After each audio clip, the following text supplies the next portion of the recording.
Dharma Journey podcast. Edward, nice to meet you. Thank you so much. Great to be here. Edward is a nervous system specialist, and my boyfriend George, they're very close friends. And George says he would be a guru, a breathwork guru in Canggu. So that's like his domain. He is a breathwork facilitator, running retreats, breathwork circles, teaching training now. So you have, I think, 2 coming up next year in March. It's sold out. You just share with me, and then in September as well, which is incredible. Yeah, thank you so much. Yeah, super exciting to see the demand that's coming alive for this work at this time. And today we're going to share a little bit about like conscious connected breath work. Like, what is it? What is the differentiation between different breathwork practices, and why they're so healing and powerful for releasing emotions, even just like the connection between our subconscious mind and releasing trauma, PTSD, any forms of traumatic events that's happened to us in our life. And I think Edward's going to share a little bit about his journey into his Dharma, which is obviously now teaching people how to breathe, which is very powerful. And now you're obviously going into more of the facilitating, teacher training, so teaching people how to be facilitators, which is incredible. And I think, my intention for today is to really hopefully inspire you guys listening to learn more about the breath and realize how powerful it is. And it's something that I believe that we often don't realize how important it is. It's like our number one food source. And I think we're going to share a little bit about how the breath can heal so many areas of our life, not just physical, but emotional, mental, and spiritual. So I'd love to share with the listeners, how did you get into your path of Dharma? Because I know you were doing something completely different before, a couple of years ago. So please share with us how your journey transitioned. Yeah, thank you so much. I could begin maybe like at that sort of turning point for me, which was, I think it's about 7 years ago now. At the time I was doing something totally different. I was actually, I owned a restaurant in a ski town, in a ski resort in Canada. And I would also, I would ski in the day and I would work in the evening. And I was skiing in the backcountry, so outside of the ski area boundary. And I was caught in an avalanche. And that's obviously a super challenging and huge experience. My body mobilized a lot of energy for action to allow me to actually get out and through that experience alive. And I was sort of blessed that when the snow stopped moving, when the mountainside stopped moving, I was buried up to my chest. So it wasn't what we call full burial. And it was certainly one of those events in my life where I thought I was going to die. And for any of us that have experienced that, that's a really powerful space to be. Like when you're literally, thinking and feeling that death is now inevitable. And of course, so that's a life-changing experience. But the true depth and how profound that was on my life sort of came about more through the healing journey and the healing process, which was working with people who were specialized in trauma and working with people who could help me to get essentially complete on that experience. And by complete, I mean remembering it correctly. So remembering it as being in the past. What I've come to learn, from even in the beginning of that journey, was how we code and store memory. And so coding either implicitly or explicitly, we remember things very, very differently, and we have different ways of holding on to memory. And what I just became aware of was how, as humans, we buffer big experiences to process them out later.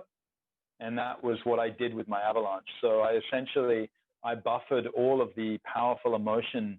I buffered all of the fairly natural animal responses, and I stored them, and I actually processed them out 2 weeks after the incident with a practitioner in a treatment room. It was a really powerful experience. I went into a convulsion, and like my heart rate went up, my breathing pattern shifted, I was like there, like all of the memories surfaced again. I went through the motor actions and like moved in the way that I was in the avalanche again. And it was through reliving it in that treatment room and bringing it to the surface that I got essentially complete on it. And that allowed me to kind of live with a little bit more ease. A few things happened immediately after that. Like my adrenal tone dropped. So I stopped having such a high adrenaline tone. I could actually feel it in my body. I was no longer in the same kind of space of anxiety. I'd been living for 2 weeks like I was in an avalanche. And so it was like my whole body was still in that fight-flight response. And then the next thing I noticed is my peripheral vision came back. And so one of the hallmark signs of trauma is that our vision narrows. And so we have less capacity for wide vision. And so my peripheral vision returned immediately after that treatment. And so in and of itself, that treatment would have been like just one incident would have been like, wow, that was a really powerful experience. But what it really ignited within me was the recognition that I had stored and buffered so many other incomplete, big emotional experiences in my memory. And I'd stored them, in such a way that they were just lying dormant in the background, and they were shifting my lens of perception of how I was seeing the world. And so it kind of left me with this like, oh, this is really interesting work. And so I went from restaurant owner to being like, what is this human experience? What am I? Like, what's going on inside me? And I was like, holy shit, like how much stuff have I stored inside myself that needs to be looked at and worked through? And so that was the beginning of one of the most challenging years of my life. And it led to using alcohol to numb my pain, which I recognized as a really healthy coping mechanism at the time because it's all I had. Until I learned other ways and methods for moving and processed emotion and how to deal with what was coming alive within me. So yeah, that was sort of the start of it, Briar. That was the initial point. And then I went on this mission. I remember very clearly having this moment where I was like, okay, I sold out of the restaurant to my business partner. And I was like, I'm all in on this. Like, I've got to figure this out because I really wasn't in a very healthy space. And so I got to this place of just being like, I'm going to do research and I'm going to study and I'm also going to practice like a lot with myself. And so I started experimenting with different things. And some of the entry points were movement, meditation, and diet. And those were, just sort of exploring the locus of control of like what I could change within me. But then I also started to change other things like my environment. So like I went and I cut off all social media and I went and lived in a stone cottage for 5 months in Portugal. You grew your beard as well. Yeah, I grew a huge beard and practiced Qigong every morning. And so I went down this like really, what I would say now is like a very extreme path. Yeah. Which, ultimately I wouldn't recommend because it is, like incredibly challenging. But I kind of self-isolated. I cut off from everything that I knew or believed to be true. And I started going on this sort of like quest for truth within myself through lived experience and through like ancient study in scripture. And I think honestly, some of the big turning points was when I found teachers. So it was like, when I had found people that were masters in their fields, that was when things started to accelerate. And what I've come to recognize is like, there is definitely a path of learning that is just like lock yourself in a stone cottage and explore the human body. Like you can definitely do that. And it's like sort of like waving a stick in the dark, I'm just like, you're not really going to find much. And what I've come to realize is working with specialists in their field and people who had spent a lot of time practicing, it really led me to understanding more about myself and being able to self-regulate much more rapidly. Yeah, thank you for sharing that. I know it's, I think anyone that's listening who has experienced a traumatic event, a car crash or, even just like a breakup of some sort, that's kind of traumatic, we all have different forms of experiences in our life that cause us to, unfortunately suffer, and that's, I guess, human. And the fact that you transform your suffering into now your purpose is really what the Dharma journey is all about. And it really, I love hearing about people's journey into in their Dharma, because it's so profound. And obviously, we can look at life as we could have done it the other way. You could have just felt sorry for yourself and kind of stuck in your misery, and also maybe experience PTSD for the rest of your life, but you chose to, seek knowledge and wisdom and teachers that could help you transition and really heal yourself, which I think is so powerful. We all have that ability to heal ourselves. Thank you for sharing. And I think didn't you get stuck in 2 avalanches? It wasn't just one. Yeah, so I mean, thank you. Like, just a piece that piques my curiosity is this like idea around like getting stuck in my suffering, and I was definitely there for some time. And I think that was also part of, like, I think that was needed as part of the journey, was to be in that space. Yeah. And then at some point there's the decision that it's just like, there's probably a different way.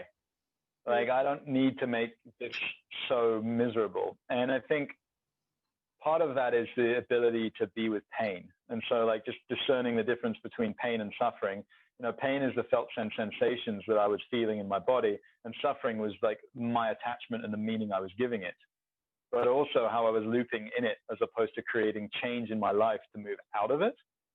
And yeah, I mean, we say like, what doesn't kill you makes you stronger, and that's not actually true. So, like, for me, it's like, when we find an experience that stresses us, we have an opportunity to learn how to overcome that. And I wouldn't wish getting stuck in an avalanche or an event of that magnitude on anybody. But we all have different levels of capacity and resilience to move through different things in our life.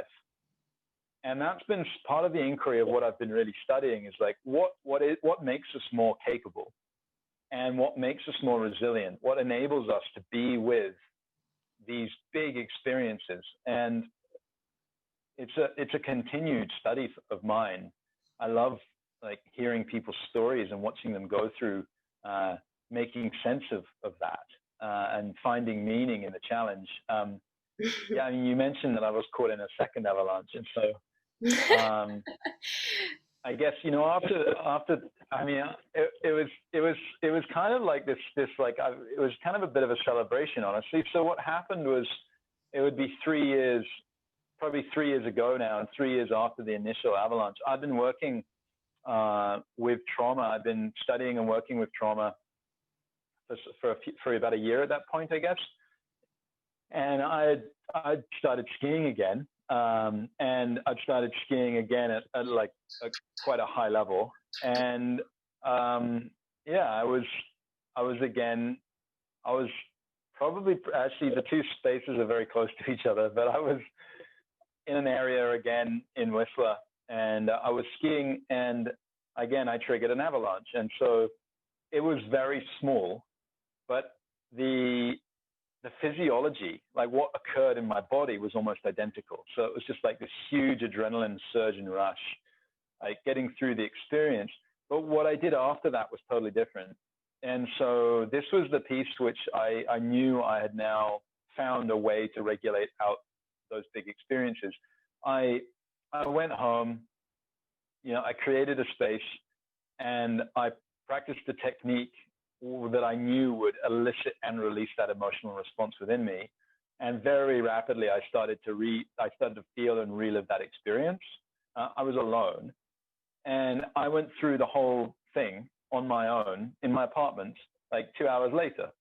And then, I went through the breath pattern, I went through the visualizations, and then I just went into rest. And then I went skiing the next day. And it was just like, okay, this is how humans and animals learn how to, or have a natural capacity to, process out these big experiences. We need to go back to our nest or our cave, and we need to just be with maybe some people, and even telling the story of it sometimes can evoke and elicit an emotional response. Yeah, and it was a real sort of coming home for me. It was like, okay, I understand how this works cognitively, and I can guide myself somatically through this experience to get complete. And yeah, I think it was probably that second experience was like a really big healing. And it also just reminded me that this is a body of work that's important and that's worth sharing, and that helps people operate from a space of greater ease in their life.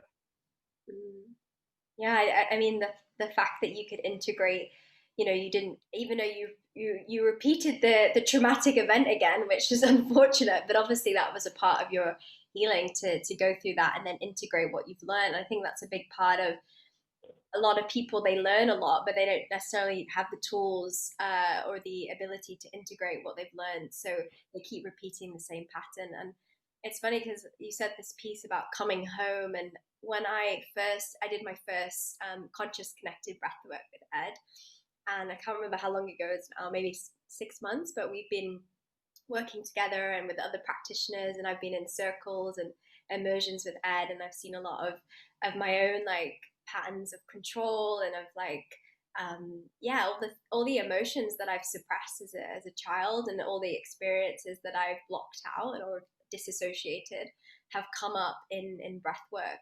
So it's such a powerful way to come home to yourself, because you realize without all of that, those layers, I guess, of trauma or whatever you want to call it, it really helps you to see the core of who you are, which is just, beautiful human being that wants to be loved, seen, heard. And I think we just naturally have these experiences in our life to help us grow and help us move beyond our limitations. And I would love to share with the listeners, like, for those of you who've never heard of conscious connected breathwork, there are a lot of different, pranayama. I do, yoga, and there's like, I think the Wim Hof breathing, and there's also rebirth breathing, which is, there's different types of breathwork. What's different about conscious connected breathwork? And maybe you can share a little bit about what someone would experience. I know everyone has a very different, everyone's unique in their breathing pattern, but maybe you can share a little bit about the experience of what's like a normal session with a practitioner like yourself. You're on mute, Ed. Yeah, I think it went on. Thanks, Brad. I think it's important for me to remember that a lot of people have never experienced any kind of breath work before. So we sort of start with the fundamentals of what is breath work. So breath work is using our mind in some format to elicit or change our breathing pattern and observe the shift in our being that it creates.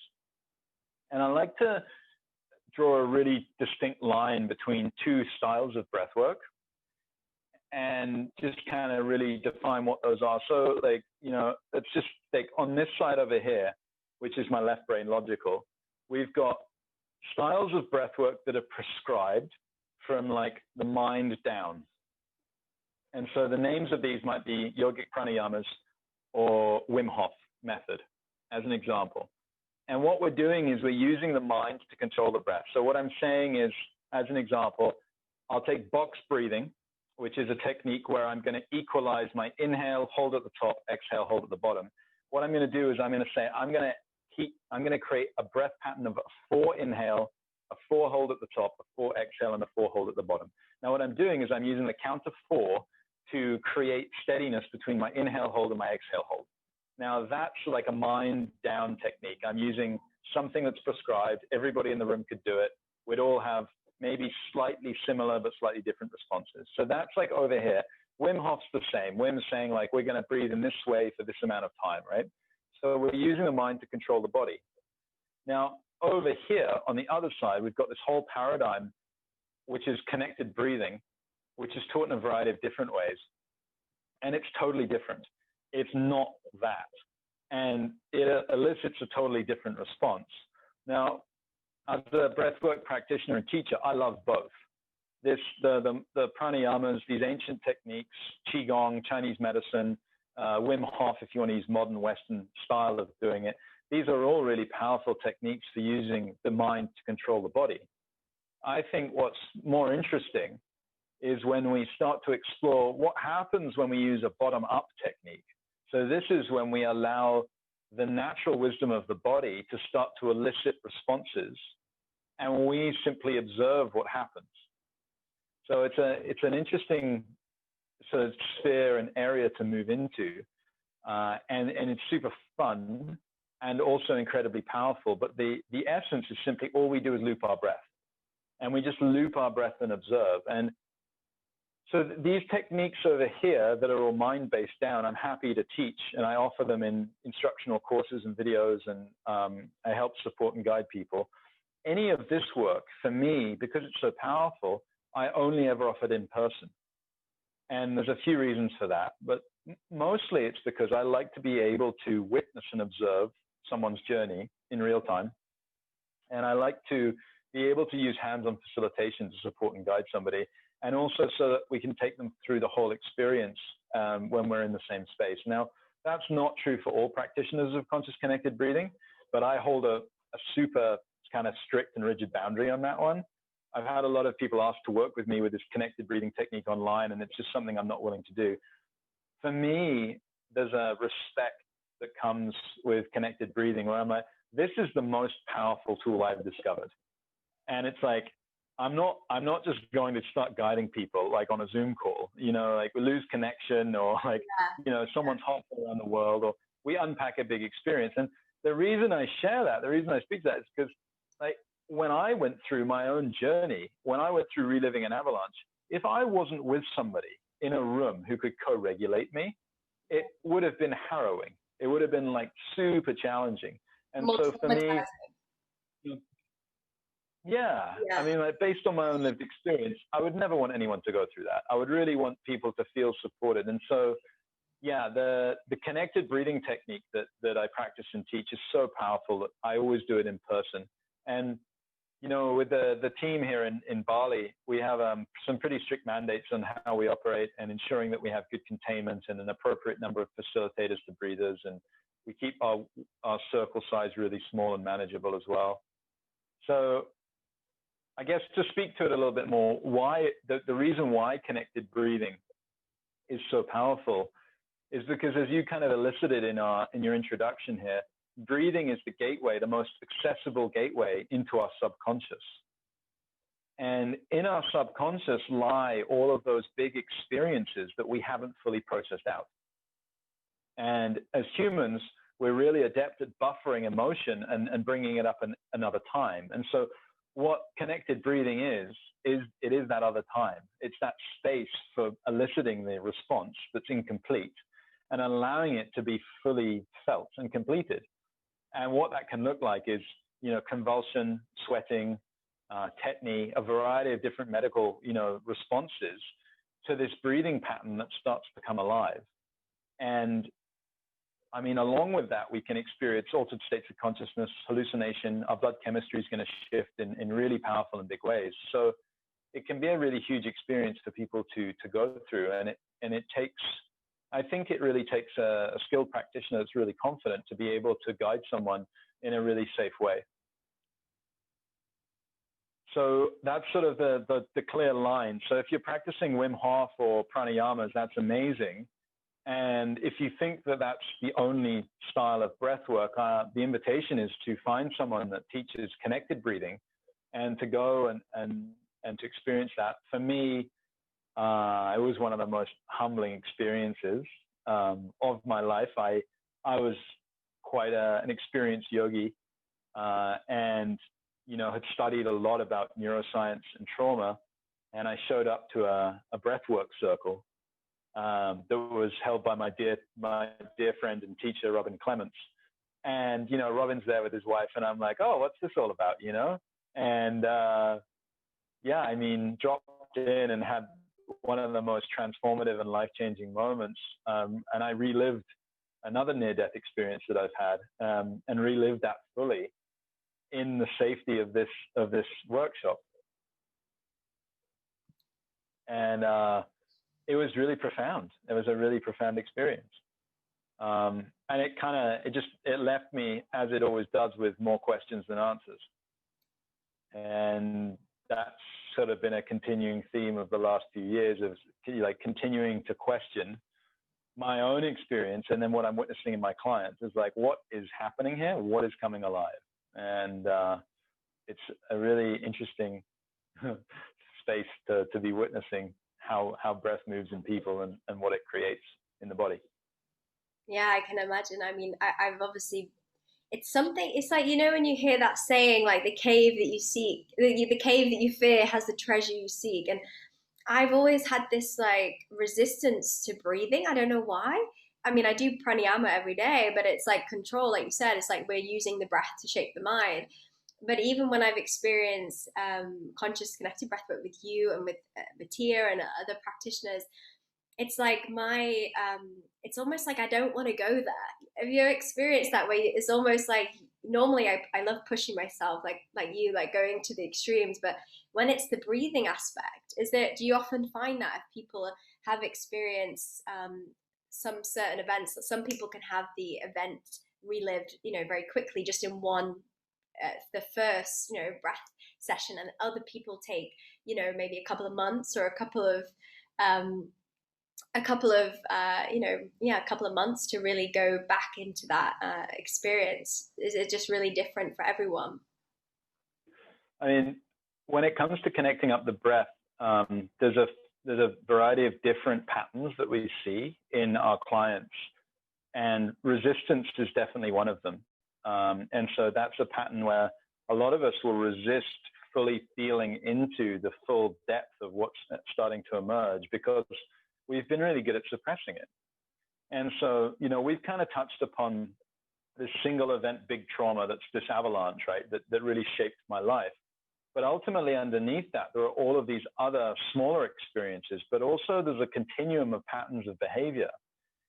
And so what we've come to realize with breath work is that the three diaphragms of breath, the pelvic floor, the rib cage, and the throat, they operate based on the autonomic nervous system. And they also shift and change depending on our patterns of behavior. And so an example I can give you is in the throat space, is this diaphragm, which is the vocal cords. You can hear it's two thin sheets of muscle and it comes together and apart as I speak. This is a diaphragm that holds breath. And to anybody that practices yoga, Ujjayi, which is the victorious breath of fire, is often taught and quite often over-taught in the West. And so it's an inhale with a hold on the exhale. It sounds a bit like Darth Vader. So it's like and it generates heat in the throat. And so it actually, we're bringing in a lot of oxygen and we're not releasing carbon dioxide and toxins with the same rate. And so we actually start to upshift the whole of the nervous system, the whole of the body. And so this breath, it can actually lead to a buildup of heat, fire, and ultimately acidification in the body as well. Now, in short bursts for, some yoga asana, that might be good. But if we pattern that in and it becomes a condition in our life, what actually happens is the vocal cords, they come together and they stay slightly toned. And so we're constantly holding our exhale. And what that means is we create acidification in the body. And so that's a pattern that we build into this diaphragm of breath over time. And so what that would show up as is this inability to let the exhale fully fall out of our bodies. We'd be slightly holding in the throat space. And that shows up as control or even overly controlling. And so, if we have a resistance can show up in a couple of different ways. I mean, we could be resistant to inhaling, which would be resistant to receiving support. And we could be resistant in letting go, which might show up in the throat. So that's my one. So that's I can breathe in, but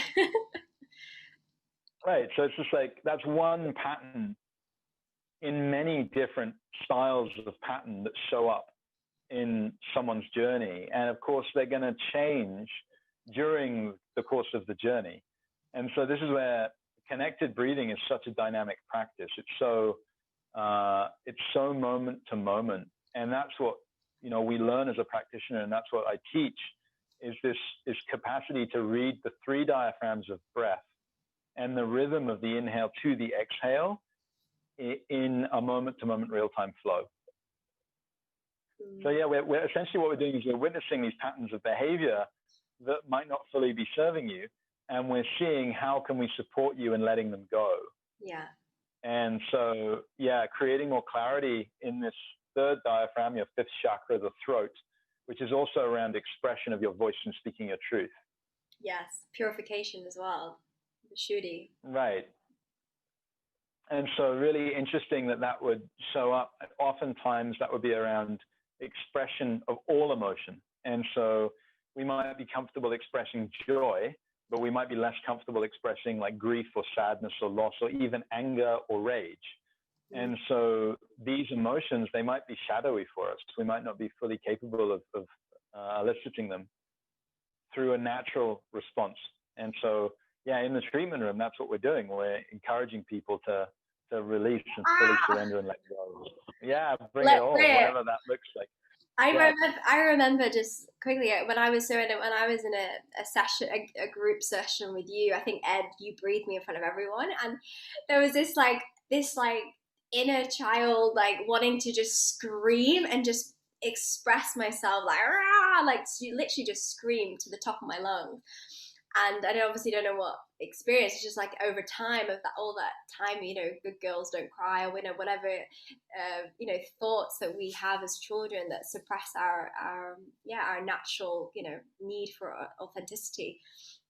And I remember just having this resistance because I really wanted to scream, but I was so self-conscious that I wouldn't look like, the way that I would look if I was screaming at the top of my mouth. But it's something like when you're doing it one-on-one, actually, even when we're in circles, you turn up the music and everyone's kind of going for it. It's quite powerful because no one's really looking at anyone else. Everyone's in their own little world, just going through their stuff. And it's funny you say that because we literally we're born alkaline and we die acidic. And I think that's unfortunately a lot of people. And maybe you can speak to a little bit about, I know a lot of people listening, obviously studying Ayurveda is all about, digestion and really, the mind-body connection is similar with the breath. It's like how we can improve our digestion, also the way that we think, reduce anxiety. Maybe you can share some of the powerful benefits of this type of breath work, as well as obviously the big things like releasing all these emotions that we have trapped in our bodies, but also for healing like asthma. And I know you've probably worked with a lot of people with, those kind of health issues. Yeah, thank you. I mean, I think one of the important things to just ground into is the fact that we breathe between 23 and 26,000 times a day.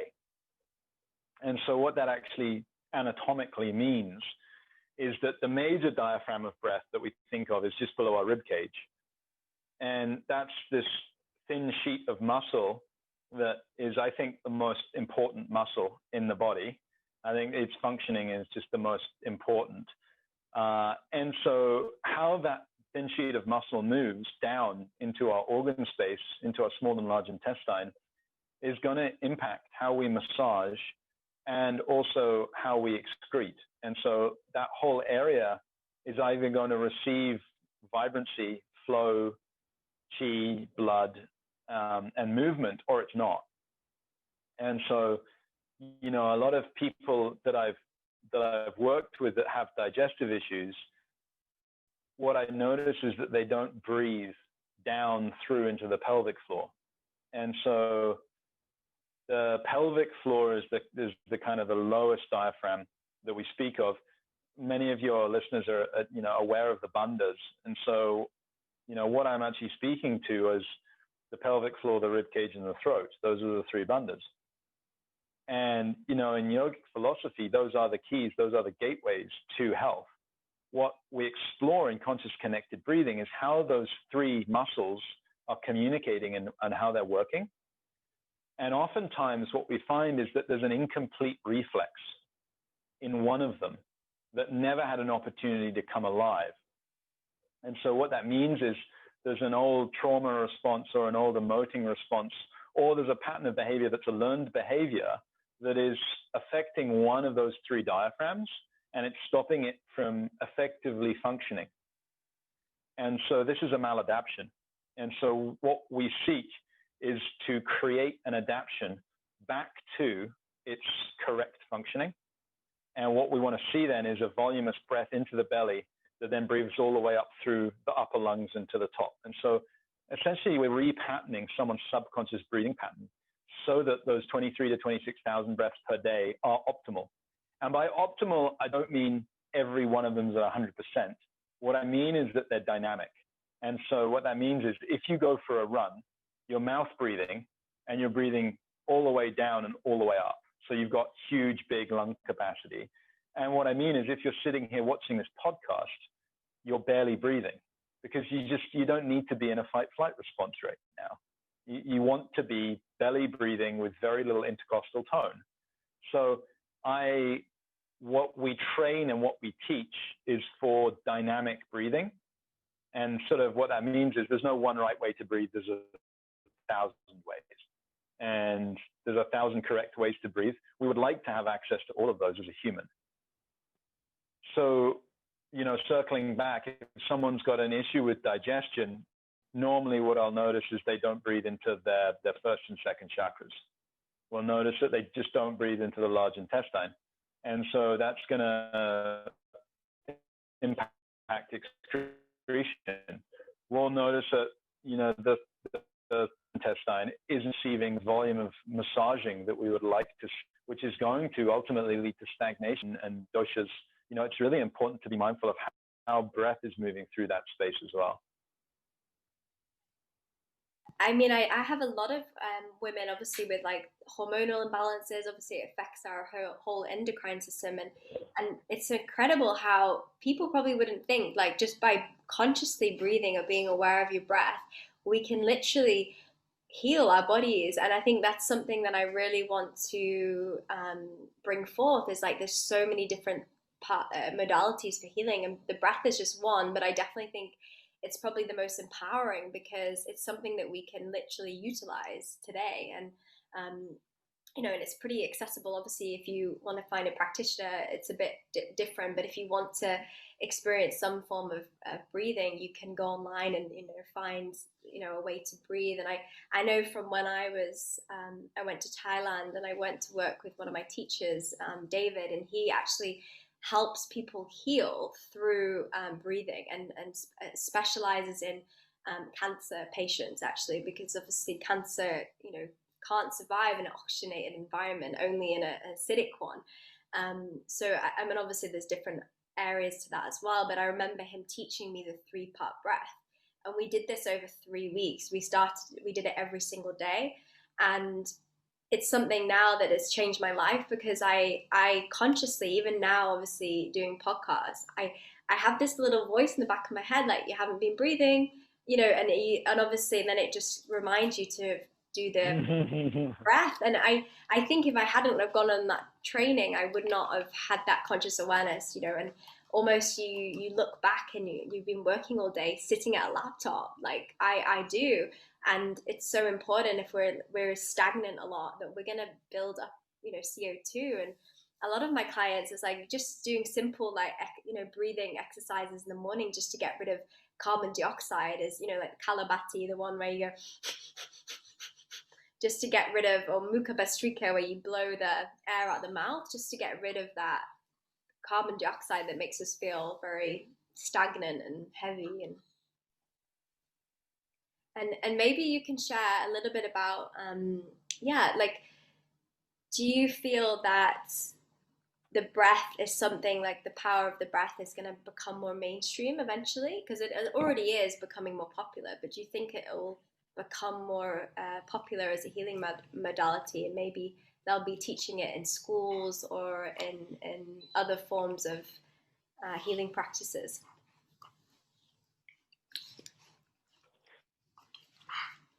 Yeah, thank you. I mean, I definitely think right now what's happening is there's this sort of early adopter kind of forerunner is exploring breath work. Those people that are, already kind of on the edges of being like, oh, what's this? And how's this impacting my life? When it comes to mainstream, what needs to happen is, more on the feeling basis. And so, someone in practice is really quite challenging. what I've witnessed, someone to commit that change. Otherwise, it's just easy to stay stuck in patterns. So, normally I work with clients that are really willing to change. In terms of it becoming more mainstream, there's definitely, I love what Wim Hof's doing for bringing breathwork more mainstream. There's a whole side of that work that I don't agree with, in terms of it's a prescription model, it's a one-size-fits-all. It doesn't really honor the nervous system in the way that I would like it to. It doesn't really recognize that some people don't have that tolerance. Some people don't have that capacity to initially enter into that work. And also, we're training the two branches of the nervous system, the parasympathetic and sympathetic, in a bit of a vulgar way. And so for me, there's more nuance and there's more subtlety that can be brought through the work in a therapeutic setting. What I think, it's interesting, Brian, there's definitely a groundswell of movement towards, focusing on breathing as being really important, whether that's, for the right reasons or in the right ways, it's maybe a deeper conversation. One thing I'm excited about right now, I know in Aspen, there's a clinical study with teenagers around anxiety. And there's a clinical study that they're just raising funding for, which is all about, I believe, it's a peer-reviewed study around how breathing can impact youth, specifically with anxiety. And the intention is to elicit some credible data that can be then put forward into the scientific community. I think it's what I see happening is people that don't necessarily need to know all of the science are moving into connected breathing techniques and having huge benefits to them. For it to become like a mainstream adoption, like for it to be present in, hospitals, or for it to be like a clinical practice, we're going to need a lot more double-blind peer-reviewed study for that to happen. And that's definitely something that, is a field that I'm going to step into in the next few years. But right now, my intention is to train practitioners and to share this teaching with more people. And I think that is naturally creating a groundswell where, people are actually feeling the effects in the body. Because, if you come to a connected breathing workshop, you're probably going to have, one of the most profound experiences of your life. Like it's rare that we get someone that doesn't turn up and go, "What was that?" So I would say 9 out of 10 of the people that turn up are like, that was terrifyingly and awesomely powerful. And I totally understand now what people are talking about. Until you've practiced a connected breathwork modality, it's still sort of just like, what? You just breathe? People don't really get it. So I think as more people experience it, I think their own truth will be like, this is a really powerful practice and I can understand why. And I think that will create more of a groundswell of it spreading. And that's certainly my hope. The ripple, I hope the ripple effect. And I think it's also a part of the circles I like. Sorry, my dogs are going a bit crazy. Is the community aspect and the sharing. Stop. 2 seconds.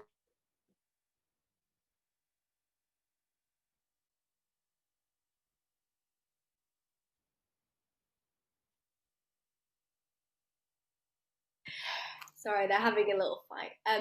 The thing that I love about the circle, and I think I'm going to join tomorrow if there's space, but is the community aspect and people sharing and really sharing kind of their intentions, and really it just makes it acceptable to go on this healing path that I think so many of us are seeking, is that place of returning back to wholeness and authenticity, and well, not even returning, it's remembering, and that's something that the breath is such a powerful tool to, like I said, uncover those layers of separation, of ego, of things that keep us stuck. And I really think the community aspect of like what you're doing here in Bali, and like that ripple effect that it's going to have, and the trainings that it will hopefully create all around the world.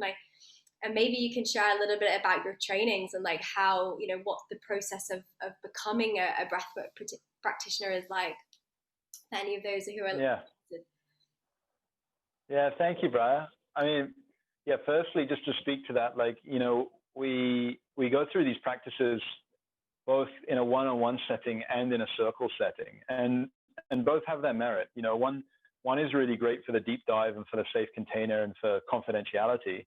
And the other one is really great for actually sharing in front of a group. And so, being accepted fully by a circle of people and speaking to something that we may never have spoken to before. And those are both really powerful experiences for people. And so I love offering both. In terms of the training, yeah, I take a slightly different stance than a lot of people. My training is basically someone needs to experience connected breathing and then show interest. And then normally what happens is they get an invitation. And so this March, I've invited 12 people to join in the training. I've been through a variety of different trainings myself. Like my yoga teacher training was an in-depth 200-hour all in a row. What I like to do is spread my training out over a 3-month period. And so we have a prerequisite, so at least 50 hours of connected breath work, working in one-on-one in circles, coming to the workshops. So I want to know that somebody already has the capacity and the resilience to actually join the program. But also for me, it's just like, I actually want to know the person. And so I'm kind of really excited for March because I know all of the people who are joining in terms of like, I've breathed them all. And so actually there's one I haven't breathed, who's a wild card, but I've interviewed her. And so, that feels really right to put a group of people together that I know are really eager to learn this for the right reasons. And also have the capacity in their own being to explore and to feel it themselves. Because, when we're holding big space for somebody, we want to have ultimately experience something similar ourselves. So yeah, my March training is kind of a bit unique in as much as I sort of had people interested and they applied, and then I kind of was like, I picked 12 people and then that was it. So I'm going to run another training in September, and I've already got a few people who I'm interviewing right now. And yeah, I suppose there's a certain quality of me wanting to ensure that the practitioners are capable of breathing a certain way. That's really it. Like if you can breathe a certain way, and you can hold space for yourself, then I'm really interested in training. I spread the training over 3 months because it's really important that those lessons integrate physically. And you touched on it before, like we can intellectualize a process, but until we're living it and practicing it in our own being, it's still just a theory.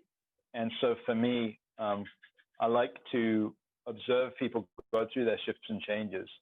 And it's a huge transformation. You can imagine like a 3-month journey of committed daily practice and connected breathing, twice a week. It's really huge. The other thing is I train really small groups. So my group's 12.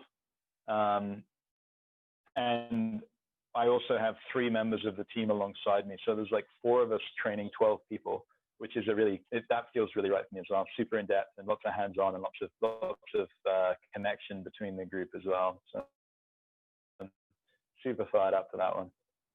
Yeah, I love that. And my partner Jordan, he's also been like doing a lot of breath with you, and obviously you guys are gonna most likely do something together in the next year, and hopefully we can get people over to Bali, because obviously the world's a little bit crazy right now. So I'm very grateful that we're here in Bali, and just for the people listening, like I hope this has inspired you to learn about the breath. And like we said, you can learn about it, but you have to experience it, and that embodiment is transformational. It's so profound. And I see the way that you show up with your son and how present you are as a father, and how the breath doesn't just help you on like I said, in a physical way, but in an emotional, spiritual, it helps you evolve to remember that you are whole and that you're complete. And I think that remembrance is something that we need to invite into our lives, especially right now when the world's a little bit in chaos, and we seek people that can guide us through these challenging times. I've also gone through challenging times, so yeah, I really appreciate you sharing your story, and thank you for showing up and going through the avalanches to get here. Yes, so welcome. Yeah, thank you so much, Bar. It was it's really nice to talk about it in this way, and just to sort of talk about it in terms of story and what's coming alive and what's exciting. So I really appreciate the invitation to be on the podcast and to share with your listeners as well. Yeah, and I know I'm sure like a lot of the listeners that connect with. They've been to Bali, and they're kind of on the same similar path, and I'm sure they'll probably come out and practice with you, or if not one of you, then one of your your practitioners. And I love the fact that you're really sharing this profound teaching with other people, and that really is how the Dharma journey is unfolding, is like helping people through their own suffering or challenges, and then creating that space for them to go through this experience of healing and of deep connection. And then most likely a lot of people, the healing modality that's helped them, they go and want to share that with the world. And that really is like the Dharma journey, is like how we can become a better version and then use our tools to help others. And it's really powerful. So thank you, Ed. Sending you lots of love. So awesome, and I see you tomorrow at the Breathwork Circle, if there's space. Yeah. Perfect. I'll see you tomorrow night. And I'd love to quickly just share, like, last thing, what is there anything that you recommend, like a type of breathing, like, I don't know, box breathing or something that they can start off, just to, if they've never had experienced breath work, that they can just start to integrate into their life, just to have a little bit of a dabble into the breath, and obviously then they can take it further as a practitioner. Yeah, thank you. I mean, like, as you speak to box breathing, for me, box breathing is like, if the world practiced box breathing every morning for 30 minutes, it would look totally different, because everybody would be regulating their nervous system, and we would have an opportunity to connect back to that. And so, yeah, I kind of elicited, but box breathing is just you count your inhale, the hold at the top, your exhale, and the hold at the bottom. And so I just sit cross-legged every morning, and I bring my mind to count to 4, 6, or 8. And yeah, just basically connect to the rhythm of my breath, and that's it. And it's an amazingly powerful practice. And you can go up as well. Like, when I started box breathing, I often noticed that my exhalation was not as long as my inhalation, because I have a problem letting go. So I actually use like a Tabata clock on YouTube. You can type in like 5 seconds or whatever. I don't know if you use that. You probably don't need to, but for me, it's been really helpful, because then it has the timer telling you when to change the breath, Yeah, that's really powerful. I think lots of different ways to practice it, and just really listening into what works for each individual person. And some people like music in the background, and some people just like stillness. But it's a really powerful way to really start to increase our lung capacity as well, and also increasing our carbon dioxide resilience. So we can really sit with high levels of CO2. And that's super important for, so many different reasons and so many different applications of that as well. Amazing. Yeah, box breathing. Yeah, box breathing. And how because obviously you share a lot of your work, like you do share, tools and techniques, not necessarily, but more kind of like, I've seen you on your Breathwork Bali page, you have kind of, what are they called? Blogs. Blogs. You have a couple of blogs. Like, how can people connect with you if they want to learn more about your trainings and etc.? Yeah, I think probably the easiest way to connect with me right now is through Instagram, which is just my name, Edward Dangerfield. And we're building a couple different brands right now. So one of them is, I'm about to launch my own website that will have a blog on there, which will be edwarddangerfield.com. Yeah. But we're also about to launch the global brand for our style of breathwork, which is Safe Breathwork. And so that's going to be available at safebreathwork.com. And we're also going to create our global registry of practitioners. So those are all of the practitioners that are training in our style, in our way of safe breathwork. And so that's all going to be coming online in the next couple months. So yeah, lots of good resources will be there as well.